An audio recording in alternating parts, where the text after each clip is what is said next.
Las 7 iglesias de Apocalipsis. Como lo explica el primer capítulo del libro de Apocalipsis, el apóstol Juan tuvo una visión acerca de los tiempos del fin, previo al regreso de Jesucristo. Parte de la instrucción que Juan recibió fue: el que tiene oído, oiga lo que el Espíritu dice a las iglesias. El que venciere, no sufrirá daño de la segunda muerte. Apocalipsis 2:11. El orden de estas ciudades corresponde a la ruta por la cual un mensajero de Patmos habría llevado el pergamino. Yo estaba en el Espíritu en el día del Señor y oí detrás de mí una gran voz como de trompeta, que decía: escribe en un libro lo que ves, y envíalo a las 7 iglesias: a Efeso, a Esmirna, a Pérgamo, a Tiatira, a Sardis, a Filadelfia y a la Odisea. Tratar de entender lo que significan estos mensajes para los cristianos ha sido confuso. Estas 7 iglesias nombradas por su ubicación, no eran la totalidad de las congregaciones de la Iglesia de Dios en el primer siglo. Había congregaciones ubicadas en Corinto, Corintios 1:2, Filipos, Filipenses 1:1, y Colosas, Colosenses 1:2, solo por nombrar unas pocas ciudades adicionales en donde existían iglesias de Dios en el Nuevo Testamento. Entonces, ¿por qué Dios, el autor de este mensaje, Apocalipsis 1:1, escogió estas 7 iglesias? ¿Qué relevancia tienen para nosotros estos mensajes hoy en día? Como veremos, Dios escogió estas 7 iglesias para dar instrucciones a su pueblo a través de los siglos. Ya que estas instrucciones son históricas y proféticas, a Juan le fue dicho que escribiera acerca de escribe las cosas que has visto, y las que son, y las que han de ser después de estas. Apocalipsis 1:19. Esta información debe ser entendida desde más de una perspectiva. Aquí hay 3 maneras de entender esta parte de la Escritura. Instrucciones para las iglesias del primer siglo. Las 7 iglesias de Apocalipsis 2 y 3 eran congregaciones de la Iglesia de Dios en el primer siglo. Ubicadas en Asia Menor, hoy en día Turquía, estas iglesias representaban comunidades de antiguos cristianos, no edificios ni sitios de reunión. Al referirse a cada una de estas congregaciones, Dios dijo que Él sabía de sus obras. Conocía sus retos y cómo estaban respondiendo a ellos. Él los exhortó a que se arrepintieran de sus errores y a que permanecieran fieles para poder recibir la salvación. Aunque las circunstancias no fueran las mismas, este mensaje fue similar para cada una de las iglesias. Al examinar más de cerca estos mensajes, es interesante notar que Dios entendía claramente las dificultades y las influencias que los miembros de las congregaciones de cada ciudad debían soportar y resistir. Por ejemplo, Él sabía que los miembros de Efeso habían perdido su primer amor y que estaban resistiendo a la influencia negativa de los Nicolaitas. Apocalipsis 2, 4,6. Dios también sabía de la tribulación y la pobreza por la cual atravesaban los de Esmirna. Apocalipsis 2:9. Una lección muy importante de Apocalipsis 2 y 3 es que Dios estaba al tanto de los problemas que las iglesias y sus miembros enfrentaban en el primer siglo. Muy parecidas a las cartas que Pablo escribió a las congregaciones en otras ciudades, estos mensajes cortos a las 7 iglesias tenían el propósito de fortalecer a los miembros en estas ciudades para que se aferraran al camino de vida de Dios para que fueran recompensados en el futuro. Una característica distintiva de Apocalipsis es el uso frecuente del número 7, se repite 52 veces. Hay 7 bienaventuranzas, 7 iglesias, 7 espíritus, 7 candelabros de oro, 7 estrellas, 7 sello, 7 cuernos y 7 ojos, 7 trompetas, 7 truenos, 7 señales, 7 coronas, 7 plagas, 7 copas de oro, 7 colinas y 7 reyes. Este número representa simbólicamente la plenitud. Apocalipsis, el último libro del Nuevo Testamento, contiene su propio resumen general. Las cosas que has visto señalan al capítulo 1. Las cosas que son se refiere a las 7 cartas de, representa simbólicamente la plenitud. Apocalipsis, el último libro del Nuevo Testamento, contiene su propio resumen general. Las cosas que has visto señalan al capítulo 1. Las cosas que son se refiere a las 7 cartas de los capítulos 2 y 3. Las cosas que sucederán después de estas cosas cubre el resto del libro. Lo escrito por Juan el apóstol es, en primer lugar y sobre todas las cosas, una revelación acerca de Jesucristo.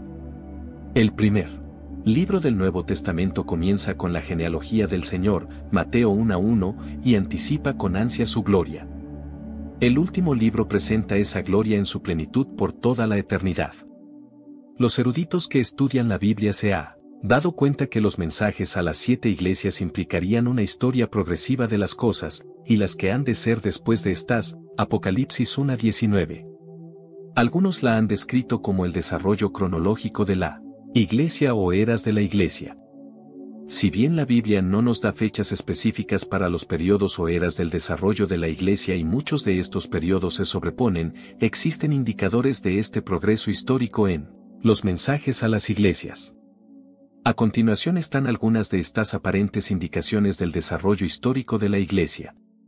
Éfeso, la primera iglesia que se menciona en los mensajes a las 7 iglesias de Apocalipsis, fue el centro del ministerio de Juan al final del primer siglo. La isla de Patmos, donde Juan tuvo la visión mencionada en el libro de Apocalipsis, estaba a solo 89 kilómetros de Éfeso.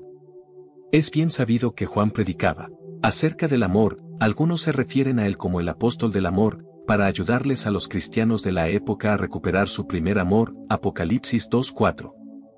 A Esmirna, la segunda iglesia mencionada, le fue dicho que tendría tribulación por 10 días, Apocalipsis 2:10. Independiente del significado exacto de los 10 días en Apocalipsis 2:10, la historia muestra que la iglesia de Dios sufrió gran persecución en sus primeros siglos. Como se mostró, está implícito en el mensaje a Esmirna y también en el tercer mensaje, a Pérgamo, en el que Dios se refiere a ni aun en los días en que Antipas mi testigo fiel fue muerto entre vosotros, Apocalipsis 2:13. Los mensajes a las últimas 4 iglesias hablan del regreso de Cristo, lo que indica que por lo menos un remanente de Tiatira, Sardis y Filadelfia todavía existirán, junto con la Odisea, en el tiempo del fin, Apocalipsis 2:25. Como antesala de que la historia se acerca a su final antes del regreso de Cristo, a Filadelfia le es prometida protección. Yo también te guardaré de la hora de la prueba que ha de venir sobre el mundo entero, para probar a los que moran sobre la tierra, Apocalipsis 3:10. La tercera forma en que los mensajes a las 7 iglesias pueden ser entendidos es a manera de consejos y advertencias para los cristianos a lo largo de todos los tiempos. La respuesta de cada iglesia al consejo que le es dado puede ser entendida también como actitud. La relevancia que tienen estos mensajes para los cristianos a lo largo de la historia se vuelve obvia al final de cada mensaje. A las 7 iglesias, el que tiene oído, oiga lo que el Espíritu dice a las iglesias, Apocalipsis 2, 7,11, 17, 29, Apocalipsis 3:6, 13, 22. El mensaje para cada congregación está dirigido a través del ángel de la iglesia. En tal sitio, y en el capítulo anterior, Apocalipsis 1:20, Jesús había explicado que las 7 estrellas en su diestra representan, en la visión inicial, los ángeles de las 7 iglesias. El vocablo ángeles significa mensajeros y contiene 2 ideas: 1, representar a otro; 2, ejecutar autoridad delegada por otro. Los mensajeros o ángeles parecen ser personas designadas por la iglesia local para recibir comunicaciones, aunque no se sabe con exactitud la identidad o el oficio de dichas personas. Evaluando los mensajes a las iglesias se puede ver, como cualquier grupo de iglesias hoy en día, que las 7 tenían un carácter distinto. Unas eran débiles, otras muertas, aunque puestas de pie, y otras fuertes en la fe. Es interesante que 5 de las 7 recibieron el mandamiento de arrepentirse, mientras que las 2 que no fueron amonestadas recibieron la promesa adicional de la corona. El que tiene oído oiga lo que el Espíritu dice a las iglesias. Ahora, iniciando en el capítulo 2 y continuando en el 3, el libro de Apocalipsis nos presenta el mensaje a las 7 iglesias, y al considerar el mensaje que Dios dirige a cada una de ellas podemos encontrar cierto orden que prevalece, con ciertas variaciones. 1. Una dedicatoria. 2. Una descripción del Señor. 3. Una expresión de aprobación para la iglesia. 4. Una corrección a lo que está equivocado. 5. Una exhortación. 6. Una advertencia de disciplina. 7. Una promesa al vencedor. No olvidemos que todo el mensaje de Apocalipsis gira alrededor de 3 temas principales. Escribe las cosas que has visto, y las que son, y las que han de ser después de estas, Apocalipsis 1:19. Las cosas que has visto se refieren a lo que ya pasó, la resurrección de nuestro Cristo, el cual fue visto en una visión completamente asombrosa por Juan en los versículos anteriores. En segundo lugar, están las cosas que son, y se refiere al mensaje a las 7 iglesias, mensaje aplicable a las iglesias de nuestro tiempo, y este comprende los capítulos 2 y 3. Finalmente, desde el capítulo 4 el libro de Apocalipsis se enfoca en presentar las cosas que han de ser después de estas, es decir, los eventos futuros. Ahora bien, este mensaje contenido en Apocalipsis está dirigido a 7 iglesias con el fin de que su iglesia no ignore lo que ha de venir.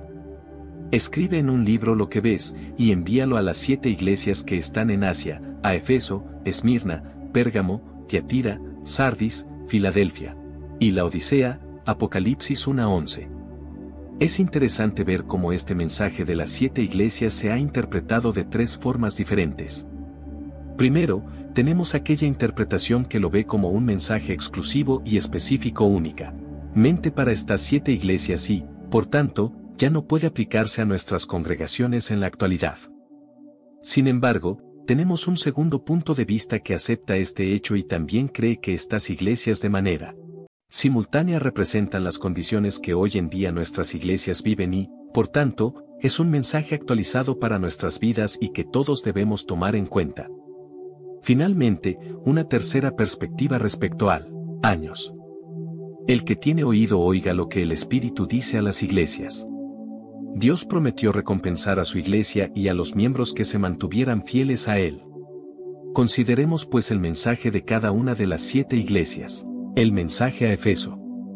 La primera iglesia a la cual el Señor se dirige en este libro es a la de Efeso y su mensaje es considerado por algunos como un anuncio profético que se ajusta perfectamente al periodo de la historia eclesiástica que se conoce como el de la Iglesia Apostólica. Se conoce como Iglesia Apostólica aquel periodo que comprende desde los inicios del cristianismo en el año 30 después de Cristo hasta la muerte del último de los apóstoles, Juan, aproximadamente en el 100 después de Cristo. Ahora, al leer el mensaje de esta iglesia podemos ver las similitudes con este periodo. Yo conozco tus obras, y tu arduo trabajo y paciencia, y que no puedes soportar a los malos, y has probado a los que se dicen ser apóstoles, y no lo son, y los has hallado mentirosos, y has sufrido y has tenido paciencia, y has trabajado arduamente por amor de mi nombre, y no has desmayado. Pero tengo contra ti, que has dejado tu primer amor. Apocalipsis 2:1-4. En este periodo la iglesia se reconoció por su arduo trabajo y paciencia, por no tolerar a los falsos apóstoles. Sin embargo, también el Señor les recrimina por haber perdido su primer amor, y esto coincide con la situación que Pablo describe en una de sus últimas cartas que le escribió a Timoteo, ya que en 2 Timoteo Pablo exhorta a Timoteo a avivar el fuego del don de Dios, por lo cual te aconsejo que avives el fuego del don de Dios que está en ti por la imposición de mis manos. 2 Timoteo 1:6.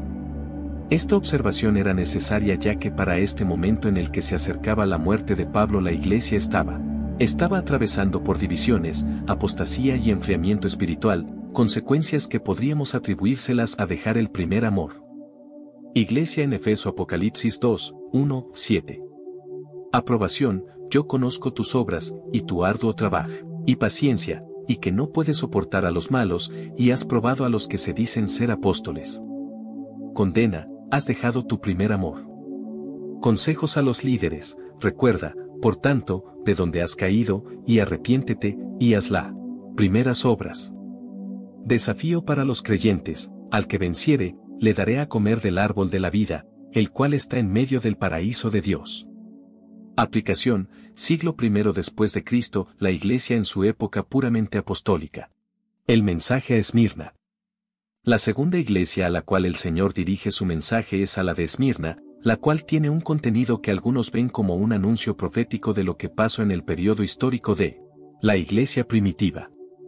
Se conoce como la iglesia primitiva al periodo comprendido entre el año 100 después de Cristo, donde se destacan las 10 persecuciones crueles que los emperadores romanos desataron sobre la iglesia hasta que Constantino les puso fin con el edicto de Milán en el año 313 después de Cristo. Y al leer el mensaje exclusivo para esta iglesia vemos que coincide con dicho periodo histórico. He aquí, el diablo echará a algunos de vosotros en la cárcel, para que seáis probados, y tendréis tribulación por 10 días. Sé fiel hasta la muerte, y yo te daré la corona de la vida.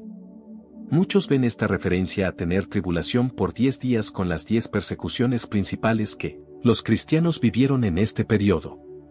En este periodo histórico de la Iglesia se consideran las persecuciones y martirio de la Iglesia, el circo romano, las catacumbas y el martirio de algunos de los padres de la Iglesia, primitiva como Ignacio de Antioquia, Policarpo de Esmirna, Justino mártir, como se visualiza en el mensaje de esta carta. Esta iglesia se conoce como la iglesia sufriente y fiel a su fe, ya que a pesar de las persecuciones, no negó a su Señor. Aprobación: yo conozco tus obras, y tu tribulación, y tu pobreza, pero tú eres rico. Condena: nada. Consejos a los líderes: no temas en nada lo que vas a padecer. He aquí, el diablo echará a algunos de vosotros en la cárcel, para que seáis probados. Sé fiel hasta la muerte, y yo te daré la corona de la vida. Desafío para los creyentes: el que venciere, no sufrirá daño de la segunda muerte. Aplicación: 100 DC, 313 DC. Persecución violenta a manos de los césares romanos. El mensaje a Pérgamo. La tercera iglesia a la cual el Señor dirigió su mensaje fue a la que estaba ubicada en Pérgamo, y al considerar una vez más la perspectiva profética, muchos observan que se ajusta al periodo histórico de la Iglesia imperial. Se conoce como el periodo de la Iglesia imperial al marco histórico que la Iglesia atravesó desde el 313 después de Cristo, que inició con el Edicto de Milán, hasta el año 476 después de Cristo. Y de esta forma este periodo cubre desde la historia del emperador Constantino, que cesó con las persecuciones y oficializó el cristianismo como la religión oficial del Imperio Romano. Además, en este periodo surgen los primeros monasterios y por ende la vida monástica. También los obispos son corrompidos por el poder y el dinero, así como el auge de grandes escritores como el trío Capadocia, Eusebio, Crisóstomo, Agustín de Hipona, Jerónimo, entre otros. Si leemos el contenido del mensaje que Jesús dirigió a esta iglesia, podemos encontrar algunas similitudes con este periodo histórico. Yo conozco tus obras, y donde moras, donde está el trono de Satanás, que tienes ahí a los que retienen la doctrina de Balaam, que enseñaba a Balac a poner tropiezo ante los hijos de Israel, a comer de cosas sacrificadas a los ídolos, y a cometer fornicación. Y también tienes a los que retienen la doctrina de los Nicolaitas, la que yo aborrezco. Apocalipsis 2:13, 14-15. Como en el mensaje a Pérgamo, la iglesia del periodo imperial se estableció donde Satanás tenía su trono, ya que Roma, aunque se declaró cristiana, continuó con sus prácticas idolátricas que con el tiempo contaminaron a la iglesia, además que sus obispos fueron influenciados por el mismo espíritu de codicia de Balaam y por la doctrina de los Nicolaitas, que enseñaba a tener la preeminencia de gobierno sobre los demás. Aprobación: moras, donde está el trono de Satanás, pero retienes mi nombre. Condena: pero tengo algunas cosas contra ti, tus enseñanzas contaminan a tu pueblo tanto espiritual como socialmente con prácticas paganas inaceptables. Consejos a los líderes: arrepiéntete, pues si no, vendré a ti pronto, y pelearé contra ellos con la espada de mi boca. Desafío para los creyentes: al que venciere, daré a comer del maná escondido, y le daré una piedrecita blanca, y en la piedrecita escrito un nombre nuevo, el cual ninguno conoce sino aquel que lo recibe. Aplicación: Constantino a Justiniano, 313 después de Cristo. 538 después de Cristo. Hubo corrupción de la fe durante la era de Constantino. El mensaje a Tiatira. El cuarto mensaje de Jesús es dirigido a la iglesia de Tiatira, la cual algunos observan que su contenido corresponde a una perspectiva profética que encaja con el periodo de la iglesia de la Edad Media. Se conoce como el periodo de la iglesia de la Edad Media a aquella que atravesó el periodo que va desde la deposición de Rómulo Augustulo en el 476 después de Cristo, pasando por el cisma entre Oriente y Occidente en el año 1054, la cual provocó la separación del imperio, donde en Occidente dominó la lengua en latín y en Oriente el griego, hasta la caída de Constantinopla en el año 1453. Aquellos que defienden esta posición hacen referencia a una parte del mensaje a esta iglesia que de alguna manera corresponde al espíritu que se vivió en este periodo. Pero tengo unas pocas cosas contra ti, que toleras que esa mujer Jezabel, que se dice profetiza, enseñe y seduzca a mis siervos a fornicar y a comer cosas sacrificadas a los ídolos. Apocalipsis 2:20. En este versículo se presenta de alguna manera el problema que atravesó la iglesia en este periodo, la fornicación e infidelidad espiritual y el sacrilegio. Entre los acontecimientos históricos de este periodo podemos mencionar el surgimiento del poder papal y por ende el fortalecimiento de la Iglesia Católica. La extrema decadencia espiritual y adoración a las reliquias y santos, el surgimiento de Mahoma y por ende del Islam, las cruzadas, una profunda ignorancia de las sagradas escrituras por parte de la gente común y la terrible Santa Inquisición autorizada por los papas romanos donde fueron perseguidos y torturados hasta la muerte miles de hombres y mujeres que se negaron a aceptar las tradiciones y dogmas de la Iglesia Católica, y en general, se vivió una profunda oscuridad espiritual. Sin embargo, en medio de estos días oscuros también ocurrieron cosas buenas como el surgimiento de los defensores de la fe como Pedro Baldo, los valdenses y albigenses y el auge de grandes pensadores teológicos como Anselmo de Canterbury, Pedro Abelardo, Tomás de Aquino, entre otros. Aprobación, yo conozco tus obras, y amor, y fe, y servicio, y tu paciencia, y que tus obras postreras son más que las primeras. Condena, mientras que en el exterior apareces como una iglesia modelo, estás plagado de corrupción y enseñanzas corruptas desde lo más profundo. Has cometido adulterio contra mí con tu adoración pagana. Consejos. A los líderes, arrepiéntete ahora o te lanzaré a una gran tribulación. Desafío para los creyentes, a los que son fieles por dentro, rechazando las falsas doctrinas, retengan hasta que yo venga. Aplicación, Edad Media hasta L. Reforma, 538 después de Cristo. 1517 después de Cristo. El papado gobernó el mundo y usó su poder para dominar a todos y cada uno de los que resistieron. El mensaje a Sardis. El quinto mensaje está dirigido a la iglesia de Sardis y a aquellos que ven dicho mensaje con un anuncio profético de un periodo histórico de la iglesia le relacionan con la época de la Reforma Protestante. Se conoce como la iglesia reformada al periodo de la historia eclesiástica, que va desde la caída de Constantinopla hasta la Guerra de los 30 años. Y que trajo un cisma que provocó la separación de varios grupos de la Iglesia Católica, conociéndose estos grupos como iglesias protestantes. Es en este periodo de la historia donde por desconocimiento de las Escrituras y por la falta de enseñanza de esta al pueblo por parte de los cleros de la Iglesia Católica, las personas cayeron en un profundo oscurantismo espiritual, hundido en supersticiones religiosas. Prácticas de tradiciones religiosas alejadas de lo que la Biblia enseñaba y perdida en una salvación que era más por obras y penitencias que por fe. En este periodo los cleros religiosos se consideraban superiores especialmente porque el Papa llegó a influir poderosamente en los reyes de las naciones, pero a los ojos de Dios estaban lejos de sus propósitos y por ello hay un versículo dirigido a la iglesia de Sardis que corresponde mucho al carácter religioso de este tiempo. Yo conozco tus obras, que tienes nombre de que vives, y estás muerto. Apocalipsis 3:1. Este periodo de oscuridad fue iluminado por los reformadores, como John Wycliffe, Juan Hus, Girolamo Savonarola, Martin Lutero, William Tyndale, Juan Calvino entre otros. Fue en este movimiento que finalmente se dio la separación de algunos grupos de la Iglesia Católica. Aprobación. Yo conozco tus obras, que tienes nombre de que vives. Condena, y estás muerto. Consejos a los líderes, recuerda tus comienzos, vuelve a ellos y arrepiéntete. No estás prestando atención a mi palabra y necesitas despertar. Desafío para los creyentes, el que venciere será vestido de vestiduras blancas, y no borraré su nombre del libro de la vida, y confesaré su nombre delante de mi Padre, y delante de sus ángeles. Aplicación. Periodo posterior a la Reforma, 1517 después de Cristo. 1755 después de Cristo. El mensaje a Filadelfia.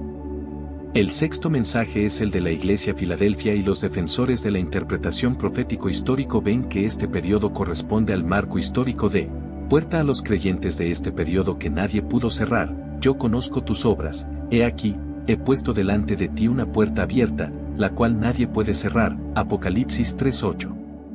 Esta puerta abierta que nadie pudo cerrar Es la oportunidad de llevar el mensaje del Evangelio a muchos lugares, y es aquí que se dan las principales misiones que permitieron que el Evangelio llegara a muchas partes del mundo. Por ejemplo, tenemos a William Carrá, misionero en la India; David Livingstone, misionero en el África; Hudson Taylor, misionero en la China; David Brainerd, misionero en Norteamérica, entre otros.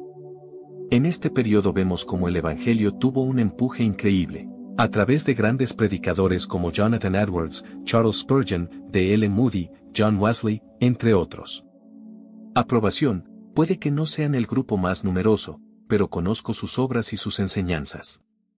Incluso sin fuerza ni poder, han guardado mi palabra y no han comprometido mi nombre. Condena: nada. Consejos a los líderes: he aquí, yo vengo pronto, retén lo que llenes. Desafío para los creyentes: al que venciere, yo lo haré columna en templo de mi Dios, y nunca más saldrá de allí, y escribiré sobre él el nombre de mi Dios, y el nombre de la ciudad de mi Dios, la nueva Jerusalén, la cual desciende del cielo, de mi Dios, y mi nombre nuevo. Aplicación: el gran despertar, 1755 después de Cristo hasta los tiempos actuales. El mensaje a la Odisea. Finalmente, tenemos el mensaje a la iglesia de la Odisea, y de acuerdo con este punto de vista profético histórico, este mensaje corresponde, periodo de tiempo de la iglesia contemporánea. El principal problema de esta iglesia era la tibieza espiritual, problema que hoy en día vivimos en nuestras iglesias. Entre los problemas que la iglesia contemporánea vive, tenemos la apostasía que en los últimos tiempos ha entrado con mayor fuerza en la iglesia, así como la indiferencia al pecado dentro de la misma iglesia, la indiferencia y decadencia espiritual, lo cual provoca una iglesia tibia. El mensaje que Cristo dirige a esta iglesia tiene que exhortarnos a estar calientes en la fe y no ser tibios. Yo conozco tus obras, que ni eres frío ni caliente, ojalá fueses frío o caliente. Pero por cuanto eres tibio, y no frío ni caliente, te vomitaré de mi boca. Porque tú dices, yo soy rico, y me he enriquecido, y de ninguna cosa tengo necesidad, y no sabes que tú eres un desventurado, miserable, pobre, ciego y desnudo. Por tanto, yo te aconsejo que de mí compres oro refinado en fuego, para que seas rico, y vestiduras blancas para vestirte. Apocalipsis 3, 15-18. Así que como el Señor le sugirió a esta iglesia, nosotros también debemos limpiarnos de todo pecado y afirmar nuestra fe en medio de este mundo de pecado. De esta forma muchos consideran el mensaje dirigido por Cristo a cada una de estas 7 iglesias como una especie de mensaje profético que identifica cada uno de los periodos históricos por los cuales ha pasado la iglesia. Sin embargo, nosotros estudiaremos cada mensaje como un mensaje que, si bien es cierto, fue dirigido a cada iglesia en particular que enfrentaba sus propias circunstancias tanto buenas como malas, pero que puede hablar a nuestras vidas, ya que dicho contenido encierra grandes verdades que nos enseña mucho. Aprobación: absolutamente nada. Condena: yo conozco tus obras, que ni eres frío ni caliente. Ojalá fueses frío o caliente. Pero por cuanto eres tibio, y no frío ni caliente, te vomitaré de mi boca. Porque tú dices, yo soy rico, y me he enriquecido, y de ninguna cosa tengo necesidad, y no sabes que tú eres un desventurado, miserable, pobre, ciego y desnudo. Consejos a los líderes. Hay que empezar a preocuparse por las riquezas eternas y no por las terrenales, humillarse por sus pecados y abrir los ojos a mi verdad, antes de que sea demasiado tarde. Desafío para los creyentes: al que venciere, le daré que se siente conmigo en mi trono, así como yo he vencido, y me he sentado con mi Padre en su trono. Aplicación: el futuro cercano. Un mensaje para nuestros días. El mensaje del libro de Apocalipsis a las 7 iglesias posee una gran riqueza espiritual del cual podemos aprender hoy en día. Contrario al pensamiento que fue un mensaje exclusivo para su tiempo y los individuos a los cuales fue dirigido, encontraremos grandes enseñanzas que nos hablarán a las iglesias de hoy, desde virtudes que podemos imitar, hasta identificarnos con los mismos errores que ellos cometieron. Este mensaje nos recuerda que nuestro Rey es Jesucristo y que un día daremos cuenta de nuestra mayordomía. En general, podemos resumir cada mensaje de la siguiente forma. 1. Efeso. La iglesia que trabaja arduamente en la obra de Dios pero que dejó su primer amor. Apocalipsis 2, 1, 7. 2. Esmirna. La iglesia perseguida que sufrió pobreza y martirio, Apocalipsis 2, 8-11. 3. Pérgamo. La iglesia que estaba situada donde Satanás tenía su trono, en una ciudad idólatra, la cual se había corrompido con la doctrina de Balaam y los Nicolaitas, Apocalipsis 2, 12-17. 4. Tiatira. La iglesia que fornicó con la profetisa Jezabel, Apocalipsis 2, 18-29. 5. Sardis. La iglesia que tiene nombre que vive, pero está muerta, Apocalipsis 3, 1-6. 6. Filadelfia. La iglesia del amor fraternal que soporta pacientemente, Apocalipsis 3, 7-13. 7. La Odisea. La iglesia tibia cuya fe no era ni fría ni caliente, Apocalipsis 3, 14-22. Reflexión final. 1. La iglesia de Efeso. ¿Por qué acciones elogió Jesús a la iglesia de Efeso? ¿Cómo necesitaba cambiar la iglesia de Efeso? ¿Qué tenía la iglesia de Efeso a su favor? ¿Qué puede llevarnos a perder nuestro amor por Dios? 2. La iglesia de Esmirna. ¿Qué advertencia profética hizo Cristo a la iglesia de Esmirna? ¿Qué desafío hizo Cristo a sus oyentes? ¿Qué recompensa fue prometida a los creyentes? ¿Qué tipo de persecución enfrenta los cristianos hoy en día? ¿Cómo puede usted expresar su fidelidad a Cristo en esta próxima semana? 3. La iglesia de Pérgamo. ¿Qué estaban haciendo los creyentes de Pérgamo? ¿Qué orden le dio Cristo a la iglesia a la luz de la peligrosa dirección en que iban? ¿Cómo podemos resistir la influencia del mundo a nuestro alrededor? 4. La iglesia de Tiatira. ¿Qué desafío presentó Cristo a los que resistían las enseñanzas y conducta pecaminosa de Jezabel? ¿De qué manera manifestó paciencia Cristo? ¿De qué manera se refirió Jesús a Dios? ¿Qué pecados somos propensos a tolerar en nuestra vida? 5. La iglesia de Sardis. ¿Cuál era el concepto de Cristo sobre la iglesia de Sardis? ¿Qué nos indica que no todos los cristianos de Sardis estaban dormidos? ¿Qué bendiciones fueron prometidas a aquellos que salieran? 5. La iglesia de Sardis. ¿Cuál era el concepto de Cristo sobre la iglesia de Sardis? ¿Qué nos indica que no todos los cristianos de Sardis estaban dormidos? ¿Qué bendiciones fueron prometidas a aquellos que salieran vencedores? ¿Qué puede hacer para mejorar su vida devocional? 6. La iglesia de Filadelfia. ¿Por qué experimentará el mundo una hora de prueba? ¿Qué se le prometió a la iglesia de Filadelfia por guardar el mandato de ser constante? ¿Qué instrucciones les dio Jesús a los creyentes para prepararse para su venida? ¿Cómo podemos obedecer a Cristo y mantenernos firmes en nuestra identificación con Él? 7. La iglesia a la Odisea. ¿Cómo prometió responder Jesús a la iglesia de la Odisea a causa de su conducta? ¿En qué sentido fue engañada la iglesia de la Odisea? ¿Qué invitación personal se les hizo a los creyentes de la Odisea?